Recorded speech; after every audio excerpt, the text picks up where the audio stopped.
Welcome, everybody, to the second episode of We All Speak in Poems, a podcast where I speak to creatives and artists and anybody who I find inspiring.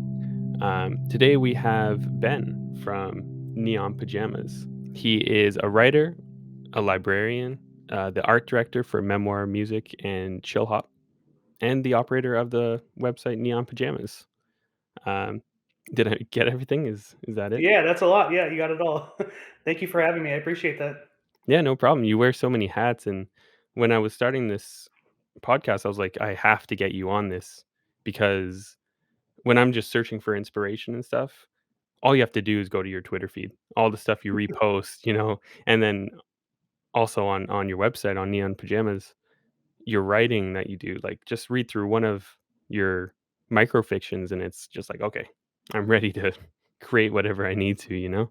Thank you. I appreciate that. Yeah, a lot of the Twitter feed in general is almost like a commercial break for my brain. If I'll be working hard on something or trying to spend a lot of time on a certain project and I need just a little refresher, or if I've hit a brick wall or a speed bump, then I'll kind of just go to either like Instagram art or art on Behance.net, which I use a lot, and just try to find something that really captivates me, and then I just do a quick share and then kind of go back to work. So it's almost like I guess other people might just browse their timeline or whatever, but I kind of like, okay, let me go find some cool art. Okay, this is inspiring. Okay, let me get back to this project and kind of have like a fresh set of eyes. For sure, yeah, it's amazing, like and it's probably even good for you, you can just scroll your own timeline in the future and, like, be Totally. reminded of stuff? Um, I wanted to ask about Neon Pajamas in general. So when did that actually start? Like, the website and everything? I think it was officially launched in 2017. The name, my last name is Nespodziany, and one of my friends in middle school, his dad couldn't pronounce my name, so he just started calling me Neon Pajamas, and he was like, there was word that he would use it as like a curse word when he was playing golf. He would like miss a putt or whatever and be like, "Oh, Neon Pajamas," Oh, and it was kind of like a joke for a while, and then it just kind of when the internet era appeared where we had to start making handles, it just seemed like the right choice. So it was Neon Pajamas a long time before 2017, but that was when I launched my website. I'm really trying to cover instrumental albums, ambient albums, down tempo, instrumental hip hop. And then I slowly started kind of adding in collage artists, graffiti mhm. artists, poets, short story writers. It kind of just expanded. Yeah, short film directors, basically anything that kind of captures my eye that's multimedia and I felt like sharing. For sure, yeah, and back in 2017, for some reason, I thought it had gone longer than that because I feel like I actually had found you probably around 2017, 2018 through Neon Pajamas. And you were one of the better sort of reviewers of ambient music and instrumental music, like, right from the get-go. Everybody that I know was like, "Okay, obviously, we're sending it to Neon Pajamas," and then, whoever else. But then as you started to expand it to the interviews, to the poets and whoever else, like, it just started to get more and more inspiring, and it was really, really, really cool to see, and even setting up for this, the questions that you ask in your interviews. They're so different from what other people are asking. It's not just base level, "Oh, how do you write your music?" It's like, who are they as a person? And it's Mm-hmm. really cool. And I was wondering if have you ever thought about doing like a podcast of your own or whatever? I Because it would be have so informational. I definitely have, and I feel like every time I think about it, I just get overwhelmed, and I just think Yeah, I'm already doing so much, and how can I attack this on? But yeah, it's always been one of those things. I've always been a little bit hesitant with my own voice, and then adding video or anything like that just seems like, oh boy. Um, but I've always liked. I mean, anytime that I like a song or an album or a movie, I want to find out who's in charge of that. I want to find out what their social media presence is and try to contact them and ask them some questions. So anytime that I'm really into something, I always want to go behind the scenes. I always kind of want to nitpick. So I love, a text Q&A interview. I love doing back and forth on email. The audio component has always been hesitant because I'm like, oh, I'm going to fumble or I'm going to slip up or my mic's not going to be working or something like that. So it's always been kind of in the back burner. But yeah, maybe someday. I don't know. yeah. Because me and my partner Chantel were talking yesterday, and it also helps when you're interviewing writers and stuff. I'm assuming if they get, all the time in the world to write a nice paragraph about whatever the question is, instead of off the top of their head on, you know, on audio. probably helps with that, and that's what I was assuming the answer would be, but it's cool Mhm. that you've thought about it. I think you would do a great one if you if you had time. Well, thank you. Yeah, and I think it's one of those things. All the worries and concerns that I have, those would all be gone by what episode 5, right? You kind of get all the jitters out of the way, and you start to kind of do it. There was a short segment where I did neon nightlights on SoundCloud, where I kind of did like my favorite songs, and I just did like a monthly or biweekly, whatever it was, just kind of a rundown of my favorite tracks. And I tried really hard to kind of have like that NPR voice. So in between like 4 or 5 songs, I'd be like, "You just heard XYZ, and you're about to hear." And then I would listen to it afterwards on SoundCloud because I was like, okay, these are my favorite songs. I might as well, listen to this playlist. And I would get so turned off by hearing my voice every 3 songs that the program just eventually evolved to just an hour mix, no voice. I just kind of was like, if I feel like it takes you out of that trance a little bit when it's like a radio segment, but because I wasn't providing any additional detail, I wasn't giving you any cool behind the scenes info.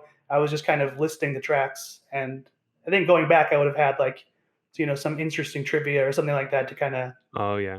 mention a little bit better as opposed to just listing the tracks and going forward.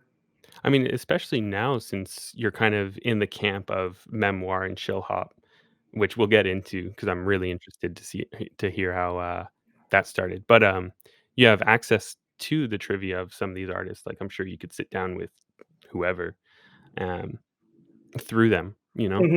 Hmm. But yeah, actually, I guess we'll get onto it now. How did it even start, your relationship with memoir and Chillhop?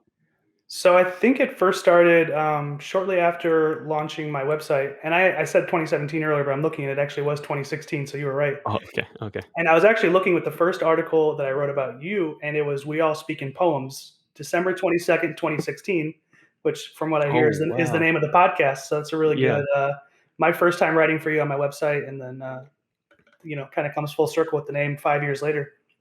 Yeah, and I mean, it's really amazing having bloggers or writers just kind of form that relationship, right? Like, as long as you liked it, I could almost assume that you would at least hear it, Hmm. whatever the music is. Like, I feel like you're very connected to whatever artist you've already, covered.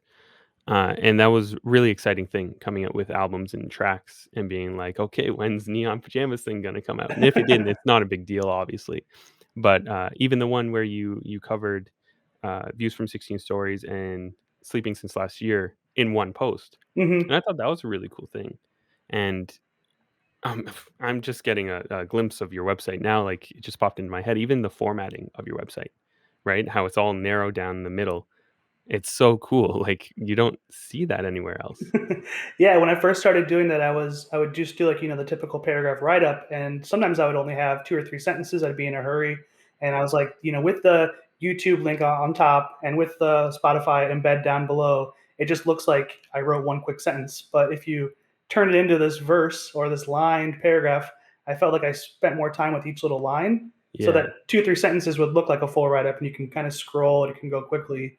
Um, so it was almost like yeah, I guess a cop out, I guess, for making it look like I'm doing more than I was. But it almost felt like you could breathe a little bit better by reading it that way, as opposed to just a stacked paragraph with like heavy links. Exactly, and you can actually get through the full page and it still feels like you just read a page, you know? Um, Totally. I mean, it's even when I'm reading, I love, like, authors like Max Porter. I think we've talked about him Oh, before in the so past, good.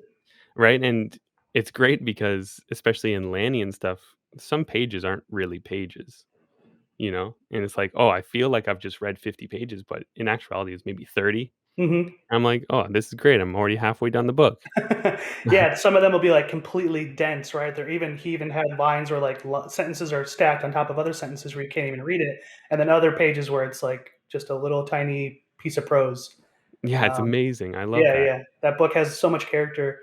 And I heard there was some podcast where he was doing a reading of it, and he was making all these different echoes, like how it looks on the page. And it's really cool. They said that they didn't have him do the audiobook because they got some professional actor or whatever. But his reading was like, wow, they should have had him do that because such an animated voice and he knows the story so well. Yeah, he's my favorite. Shout out Lenny Max in Porter. general. Yeah, seriously. Maybe one day I'll have him on this. I hope so. It'd be But to starstruck. answer your question about the memoir chill up world, so Oh, I yeah. did I did a write up on Brock Berrigan back in 2017, and his album had just come out, and they were doing a vinyl. He was doing a vinyl with Chillhop, and I had no idea who Chillhop was at the time. So I just happened to link the vinyl, and then from there we followed each other. And maybe like a week after that release, or maybe even like a few days after that release, someone from the Chillhop Twitter account was looking for someone to help with editorials, interviews, music features. So I instantly reached out and was like, "Yo, you just saw my story. I don't really know you guys that well, but let's see what we can do." And from that point on, I was doing like maybe two or three, maybe four interviews a year, very periodically. But I did one with like Philanthrope. I did one with Psalm Trees. I did a couple visual art ones with some of their animators, and it just slowly progressed. And as that company and that label started building, the team started expanding, and I started just getting more roles.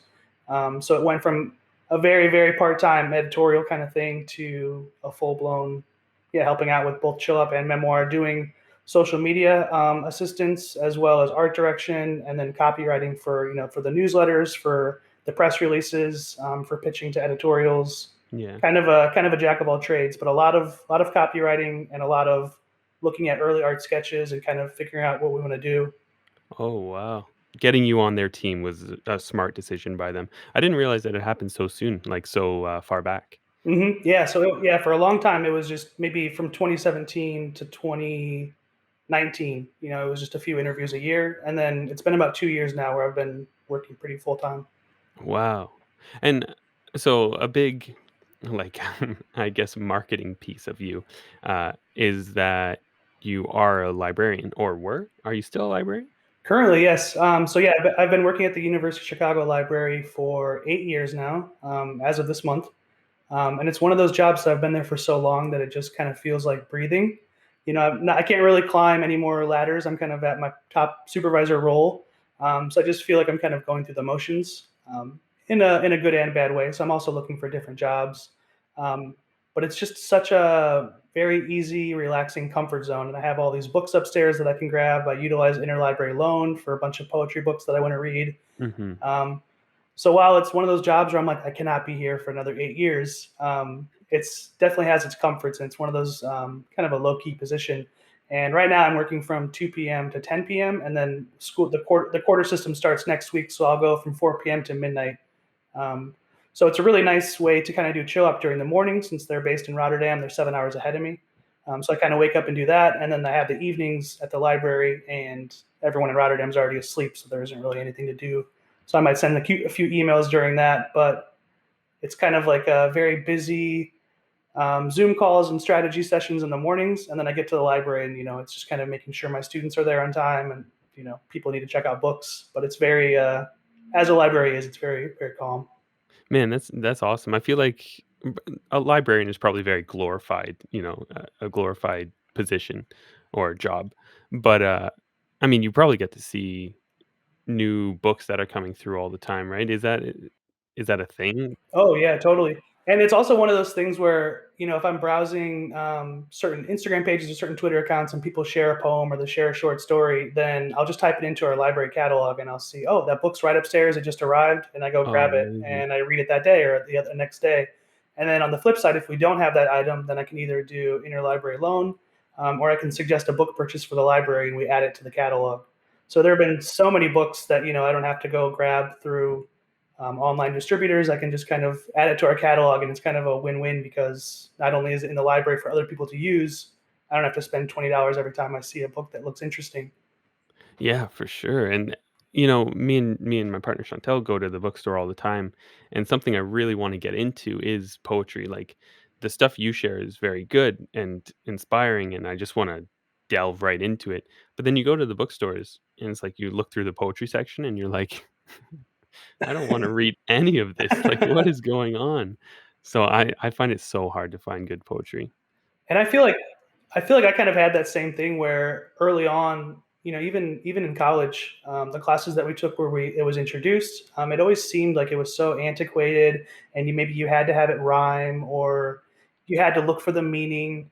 And I was so turned off by it, and I didn't really get into it until I was working at the library, and I don't know what kicked it, but I just kind of saw. I think Richard Brautigan was one of the early writers. I just saw that there were certain people that were writing these prose poems and these microfictions and these tiny little poems, and they don't have a crazy ending, or they don't have a wrap up, or it's not just some 19th century person looking out of a window and talking about the day, which can also be a great poem. Yes. But I started to see that there were so many other possibilities than what I was taught in school. And from that, I started getting into, indie presses and zines, and that whole world just kind of kept opening and opening and opening. It's almost like if you only know mainstream radio and you find out about these indie labels, or you find out about even songs on SoundCloud, you're like, oh my gosh, there's so many songs. Um, so yeah, maybe I'm finding certain poems that only have, maybe only 100 people have purchased those books, or they're not going to be in Barnes and Noble or whatever. Yeah. It's very hard to find like good mainstream poetry, but I feel like as time progresses, and maybe it's just easier to post on social media for those kind of screenshots or new releases.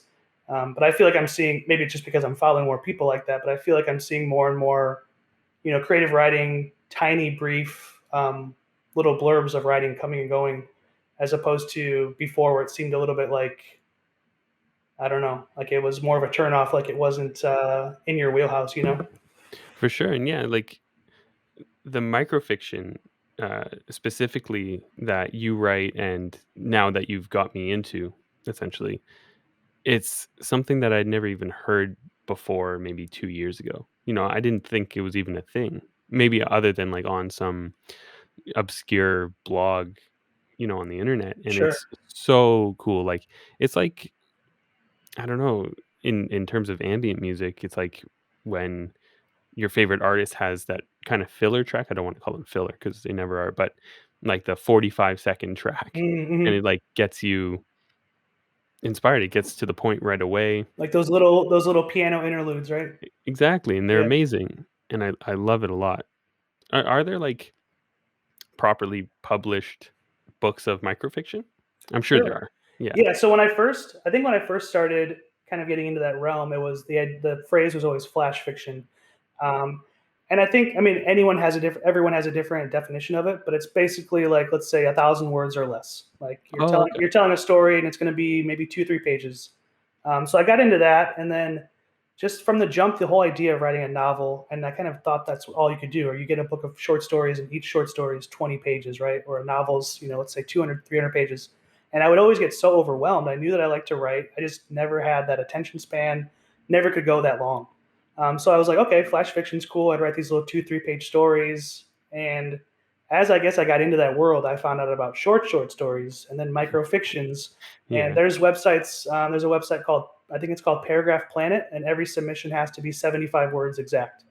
that's Or amazing. there's other ones where they'll say, prose poems 500 words or less, microfictions 300 words or less. So I find that when I write now, my wheelhouse is kind of in like the 200-300 word range, maybe 150 words if I'm feeling really brief. Um, and I can go like that for for days. I could months, years. I could write like that. So but the idea of someone said sit down and write a novel, I'd be like, there's no way. But I could write 300 pages of these little paragraphs, no problem. So it just felt like I could focus all of my attention, and then maybe an hour, 2 hours later, they'd be like, okay, something else. As opposed to like I'm spending 6 months on this one story, and I don't know where it's going. You can kind of tune in and tune out really easily. But to answer your question, yeah, there's a lot of presses that do prose poetry, microfictions. Every single year, there's a best microfiction anthology where they pull all of their favorites from various Oh, journals, wow. favorite magazines, and then they put it into a nice anthology. Um, there's a press called Black Ocean that does a lot of like prose poetry and microfictions. Um, and yeah, there's another one called Dorothy Press, and they published a book called Wild Milk by Sabrina Oramark. And some of the stories are standard, short stories, 15, 20 pages. And there's other ones that just feel like a long poem where it's maybe 2 pages in a paragraph block, and it's just stunning. It really takes you on these adventures. Yeah, I find that, like, a common thing with them is they're super surreal. Hmm. Yeah, that's kind of what I'm going for. Yeah. Yeah, the ones that I really gravitate towards, I'm like, "I wanna be brought to this crazy world." Yeah, definitely. Yeah, and I feel like I'm the same way. I feel like when I get maybe I'll get a stack of 15 books from upstairs at the library, and then I'll actually finish maybe 3 or 4 of them. There's I'll kind of scan the first few pages, and if it's not really my voice or not really my style, then I kind of, toss it aside. But when I gravitate toward it, when I really am, enchanted, then it's usually something surreal or it's something absolutely absurd. I don't really care too much for like a hyper realistic where it sounds like somebody. I live in Chicago, so if it's like so and so walked on the CTA and they went downtown, like that does nothing for me because I feel like I can experience that on my own. But if somebody wakes up and their head fell off and they're trying to get it and it's Yeah. rolling down the stairs, I'm like, that's my bread and butter. I'm like, oh yeah, this is getting good. So kind of the more like just crazy and outlandish, I'm like totally in. Yeah, even you just saying, like, you wake up and your head falls off and it's rolling down the stairs, like, that's so out there, and it's just so inspiring just to hear that because, you can just imagine the world, you can imagine the way this if this person's still, cognizant, how they feel like they're freaking out because Right. their head's rolling away. Oh, it's amazing. I love that.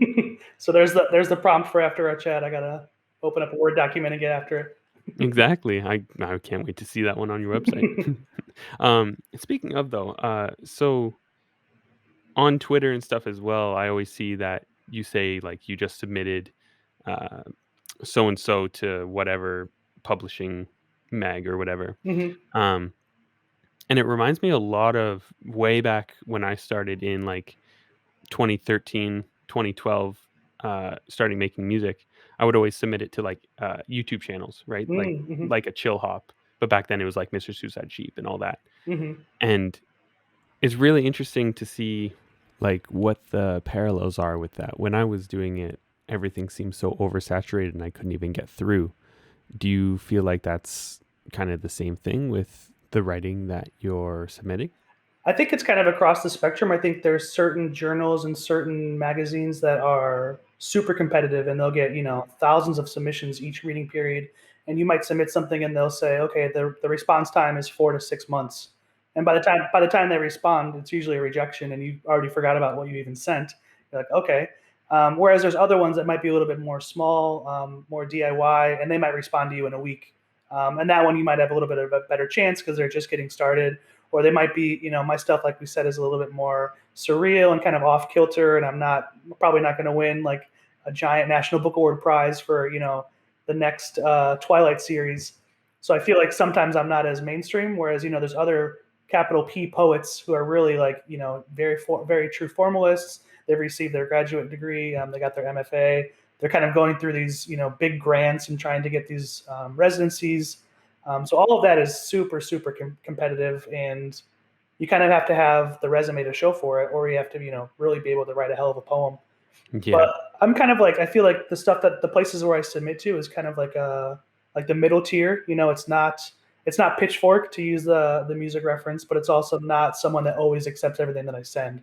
But places like like Ear Milk, where it's a little bit more, or Pigeons and Planes, where you respect their taste, they have a good following, they might actually reply to your email, Yeah. as opposed to like Wall Street Journal or whatever, New Yorker, Paris Review, which is kind of like the highest you can go.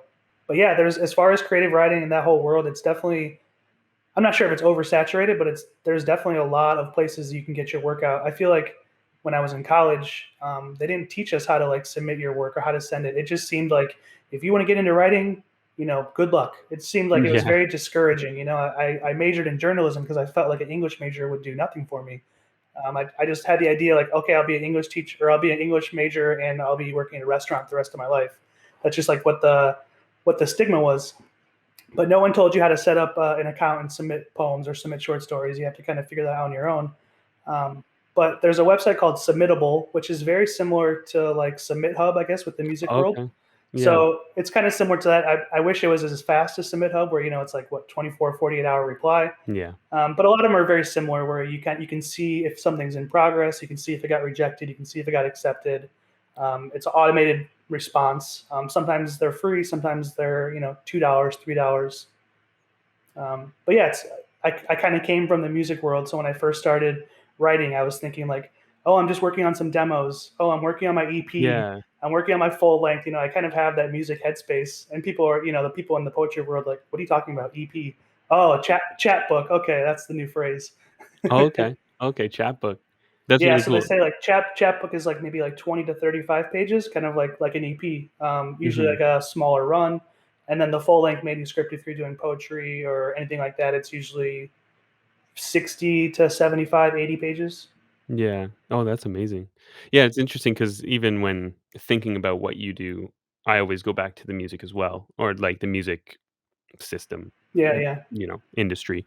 Um, and I'm glad to hear that writers have something like Submit Hub, because even before Submit Hub was a thing, I was always like, "How are you supposed to submit everything?" Like, it's impossible. Yeah. Yeah, I would just kind of like, when we were doing, the sleep releases or those 10-minute EPs through Neon Pajamas, I would just like cold call all these blogs looking to get blog posts, and the amount of people that just would never reply at all, it's so discouraging. Whereas at least with Submit Hub, you get that quick gratification. Even if they tell you no, you at least know that it's not just pending forever. Exactly, yeah.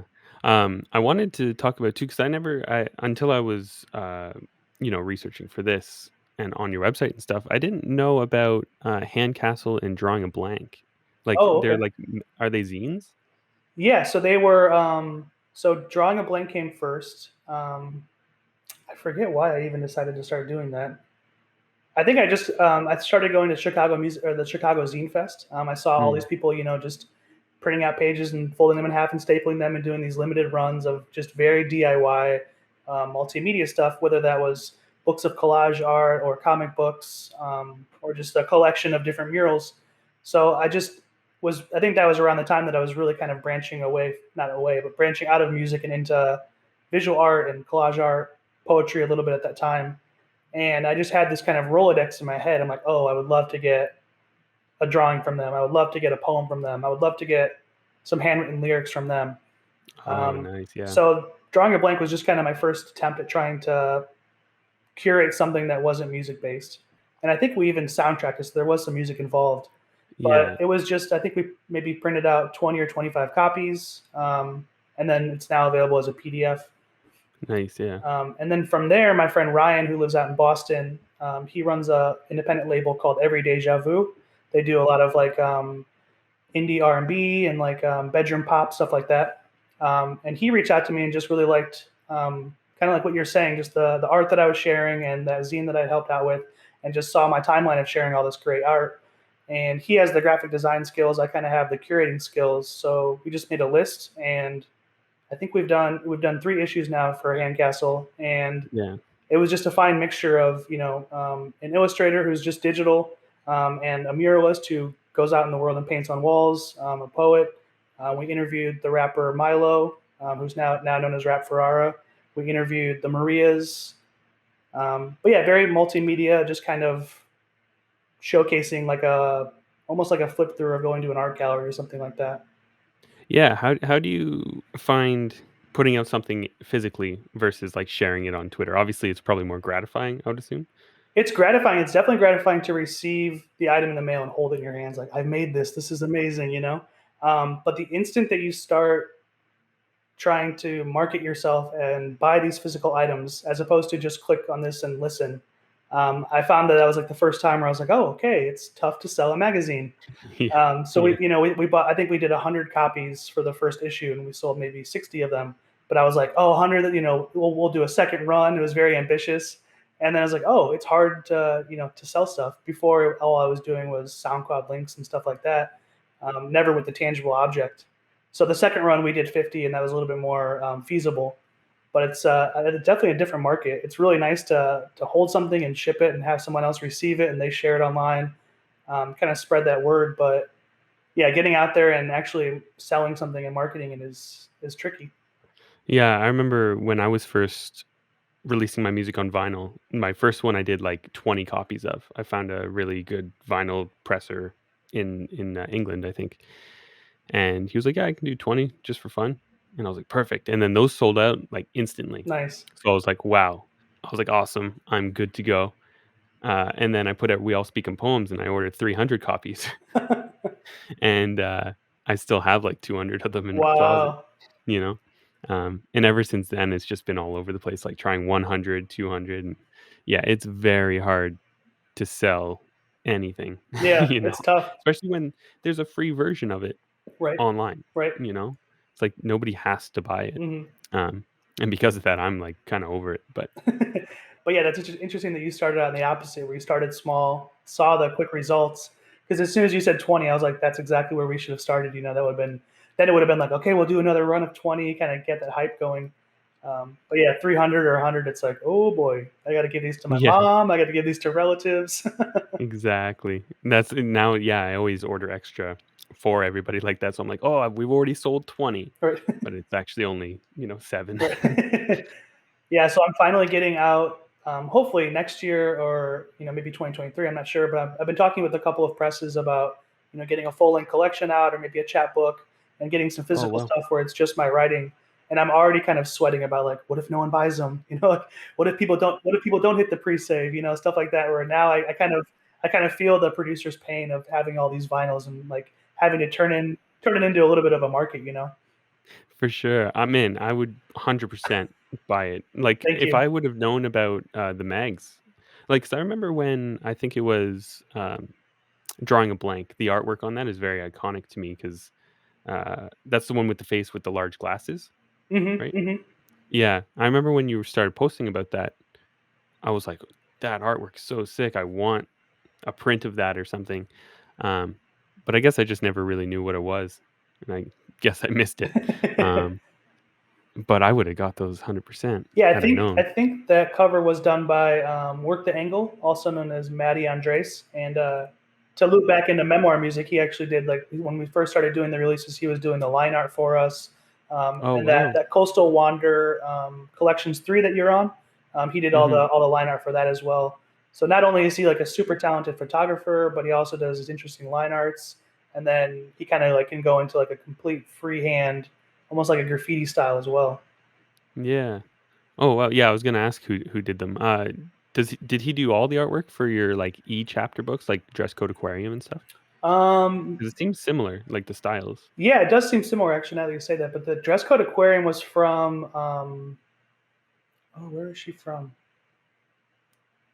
Not Holland. I think she was from Copenhagen. But yeah, this European visual artist, and I really liked her stuff. And I just messaged her. She had already released all this art, and I wanted to just kind of make a quick little test run of dress code aquarium. So she just let me commission that art that had already been made, just for Oh, that. nice. And yeah, but yeah, I kind of like that kind of messy sketching, where it's not super pristine. I feel like with Chillhop, you kind of have to be everything has to be very concise and very pristine, and it has to be very HD. But Yeah. for my own stuff, I like much more of the paint splatter and much more of the raw kind of no direction kind of going, open more to experimentation and abstraction.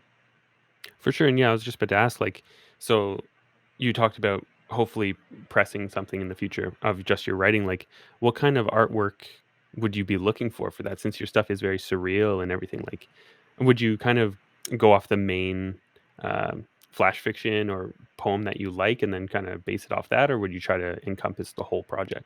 Yeah, that's a great question and daunting. It's like Yeah, how do you get one yeah, image to sum up your entire art or your entire book? But there's definitely, so I have various kind of writing projects that I have, and I browse and look through so much different art that I'll kind of tag something, or I'll be like, okay, this is a mood board for this book. Oh, this would be a cool cover. Or I'll see a certain direction and I really like, okay, this artist might be nice. If anyone ever accepts this book, then I can email them.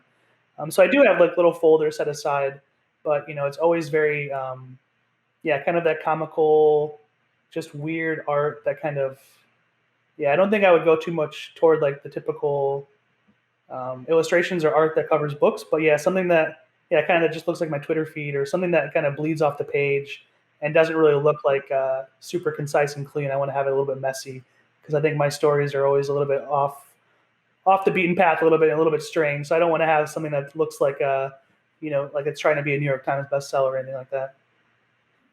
yeah, for sure. Actually, it's so funny that you mentioned that because when I first got into reading, like, growing up, I never read. I never liked school, I didn't read, and then, since I started dating my partner, Chantel, she was always a reader and stuff, and so I slowly got into it, and it was actually really interesting. I was visually seeing at the bookstores all of the covers of the books start to have this style with, Hmm. they're fully the text is fully covering the whole thing, and it's in large bold letters with, like, some some Tumblr-esque illustration on the front, Yep, and I was like, "This is so interesting." Even still, like, more and more books have this, and I'm like, "Are they just hiring the same designer for right. everything?" It's almost like they've seen what works, and okay, let's bounce off of this because they know it's an effective result.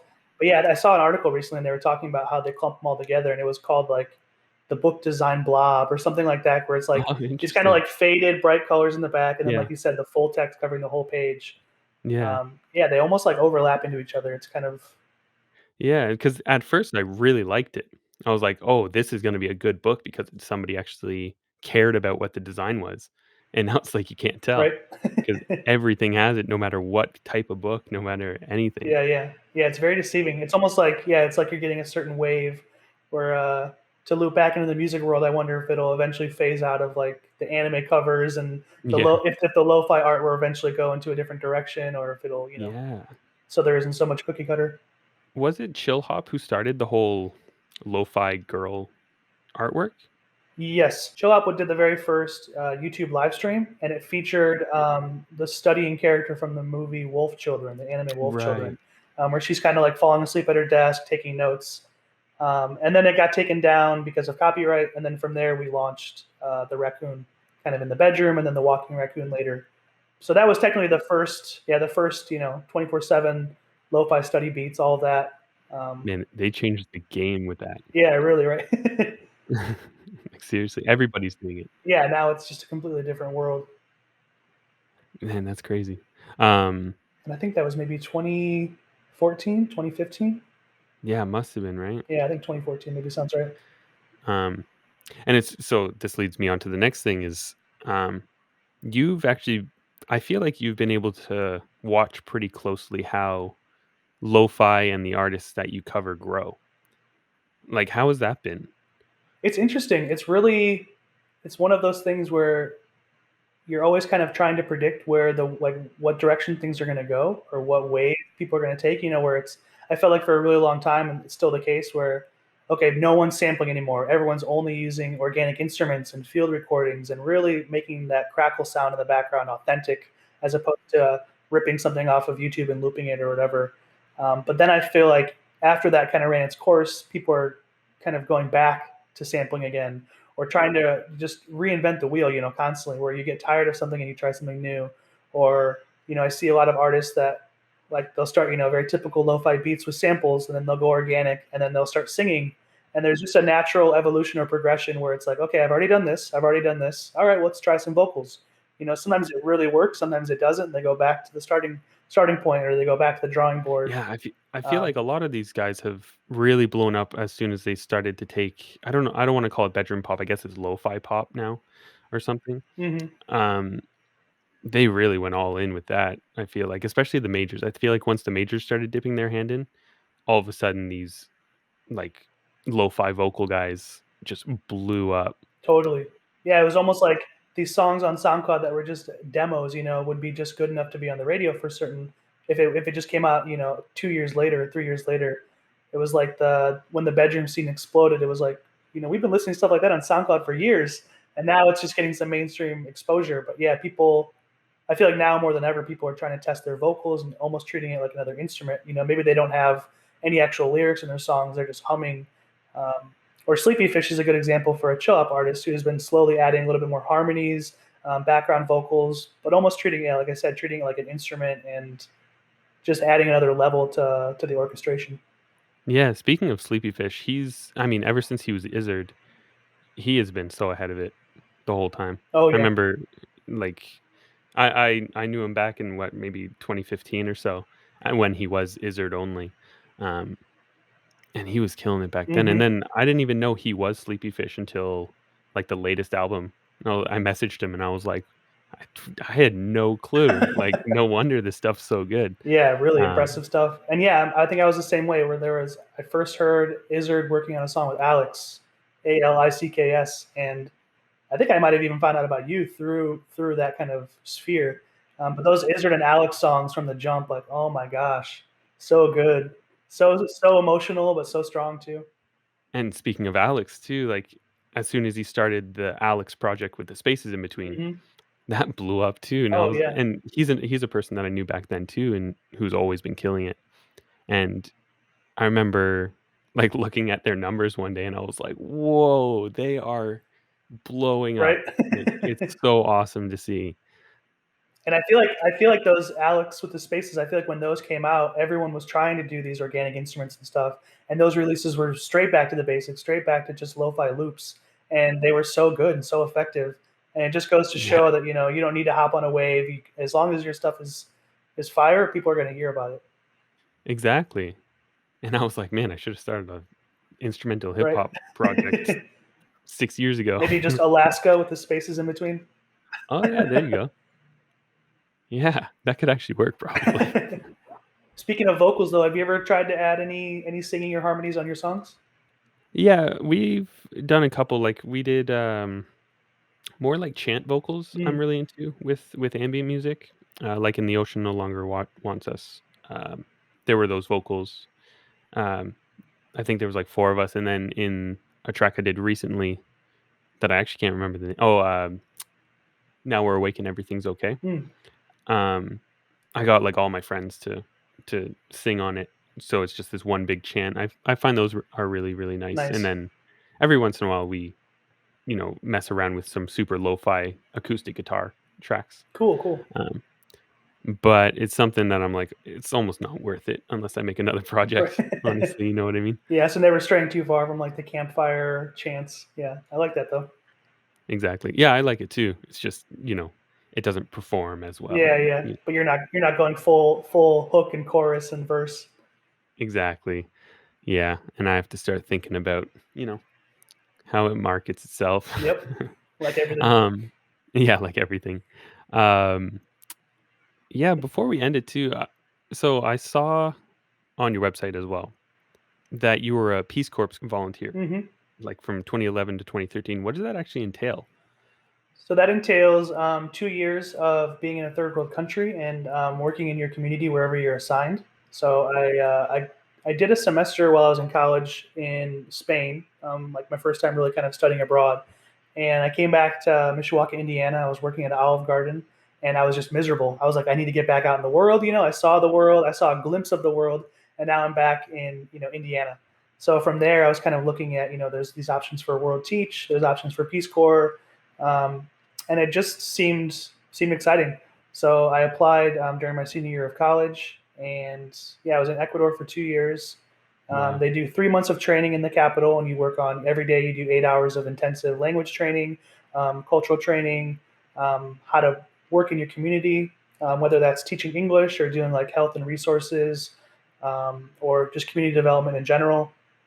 And then from there, after those 3 months, you go to your site and you're there for 2 years. So it's a 27-month Oh, project, wow. and yeah, it's wild. By the end of the time, I was like a little bit eager to get home because it had been a really long time. But from the start, I mean, that first year, those first 2 years, the last few months was kind of like, okay, I'm ready. But those first 2 years, I mean, those were like the best years of my life. I feel like I learned so much. You're just thrown into this other culture and you have to kind of land on your feet and figure it out. And it's so rewarding. And no matter where you are in this little town where I was in Ecuador, I was a foot taller than everybody else. I'm the only white guy, so everyone's asking me questions. I just feel like there's certain places in America where if you showed up and you tried to integrate, you'd be like, no one's talking to me, and everyone's looking at their phones. People aren't friendly.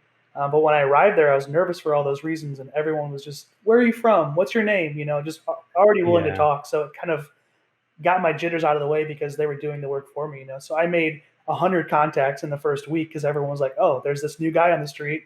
We're all stuck in these villages and we know everyone for so long, and now there's this one guy who's kind of sticking out." And from there, it just felt like home. I mean, I feel like I adapted really quickly, and everyone was just so friendly. I worked at the local library in the community, and then I also helped teach English as well. And there was a senior citizens group, just a little bit of everything, but it was total blast. Yeah, it's so nice hearing that there are places where people are just, like, friendly still when you go on Yeah, the street, like go to South America. South America people are yeah. so friendly. Yeah.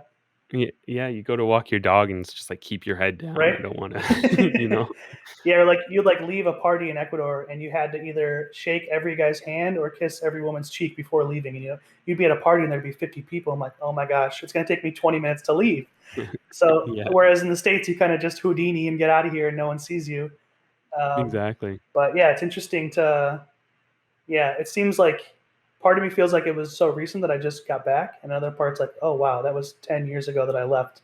It goes by so quickly. Yeah, for real. So now like my Spanish isn't nearly as strong. I still try to use it, but I'm like, I gotta go back one of these days. I gotta return, see my host family. Yeah, exactly.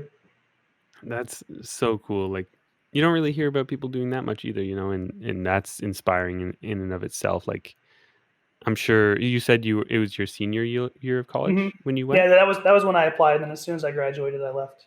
Wow, yeah, and I'm sure, in the years right after you graduate college, you have no idea what you're doing, right? So to be able to kind of skip that, I'm sure you still had these feelings when you got back, like, "What am I gonna do?" Hmm. But I don't know, maybe was it still as, um, anxiety driven, trying to figure it out, or because of this, was it, It okay? was yeah, it was a little bit of both. It was one of those things where while I was out there, I started writing music reviews for the blog Mishka. That's kind of where I got my start, and I was just doing it for fun. No pay, just kind of having once a week I would just do like a 500 word little write up about a random Lil B album or some Southern rapper or something.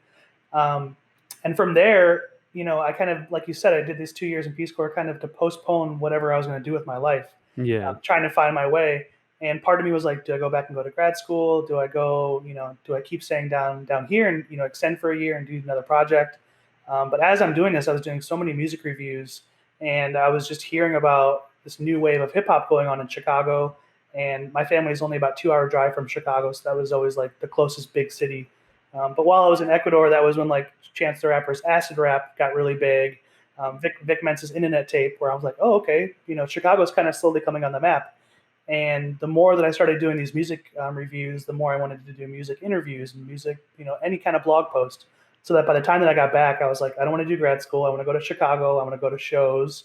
I want to write about these concerts. I want to meet these rappers. I want to meet these producers. Yeah. So I feel like those 2 years abroad kind of just let me kind of hone in on what I wanted to do. And when I came back to the States, I was like 100% music. That's all I wanted to do. Oh, that's amazing. So I'm very glad I didn't do grad school. I'm very glad I almost went to Denver for a little bit. So I'm glad I came back to Chicago and really jumped into the hip hop world, because 2013, 2014, 2015, Chicago hip hop was like peak. It was so fun. I was like, there was a show every night, and it was just one of those kind of nostalgic eras where I just was like, it was always a good rapper coming the next day, or a studio session, or we did like a 24-hour beat making session. Oh, wow. All of that was just a blast. Yeah, it's almost like you can look back on that and be like, "I'm glad I was there," Like, Totally. you didn't miss that era. Yeah, You yeah, were yeah. literally being able to see it. Yeah, because I was like I said, I was getting ready to go, or I was thinking about doing Denver, and I looked up the music in Denver, and it was like Pretty Lights, and that was it. And I was like, and no disrespect to Pretty Lights, but there was just so many Chicago artists where I was like, oh my gosh, if I'm in Denver for grad school, I'm going to see all these concerts and all these scenes, and I'm just going to get FOMO. Yeah, for real. So it Yeah. was it was a nice way of kind of returning and still being kind of close to home, and still kind of, and then really honing in on my passions. Yeah, that's amazing. Did you, like, grow up with hip hop? Is it always been, like, a forefront of your music interests? Not always particular hip hop.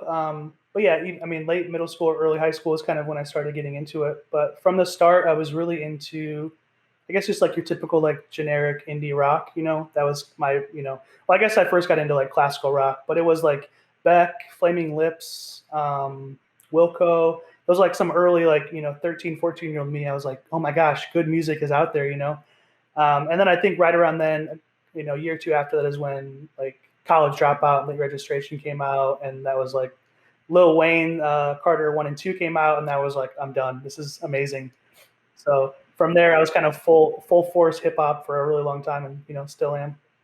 Oh, man, that's amazing. But I still like, like I said, like we obviously I enjoy ambient and instrumental music. Um, even I like folk and a little bit of bluegrass, kind of going into that range. And my partner is really into jazz. So I've even been listening to a lot of jazz recently. Oh, I amazing. just feel like maybe like heavy electronica or like trance house. I feel like maybe is the only genre that I have yet to like know anything about or really get into. But I mean, there's always a new genre. I'm like, okay, this is good. You know, I can respect this. I enjoy this. Yeah, it's kinda Um, the same with me. yeah. You know, like, my genre is kind of the older hip hop stuff is what I haven't, and actually modern hip hop, I haven't really gotten into it yet. Mm. I haven't gone down the rabbit holes yet, you know? Um, it's all in time though. I'm sure that'll Oh all yeah. come because it's deep, I know. Oh yeah, and Um, endless. Yeah, and so if you have some good speakers and you're on a long drive, some of those songs with heavy bass just really you just feel like you're on top of the world. yeah, exactly. Oh, man, that's amazing. Um, that being said, is did I miss anything? We covered a lot. I don't think so. Yeah, Yeah, I'm sure there's a lot more questions, but, I'd be happy to have you on again in the future, with the projects that you come out with in the future and everything. absolutely. With that being said, to the listeners, thank you for listening. Uh, go check out neonpajamas.com and Chillhop Memoir, and just go read Ben's writing because it will just floor you. Trust me, because it did for me. Um, Hopefully it'll pull off your head and have it rolling down the stairs. yeah, exactly, exactly. But yeah, thank you for listening, and see you on Tuesday. Thank you so much.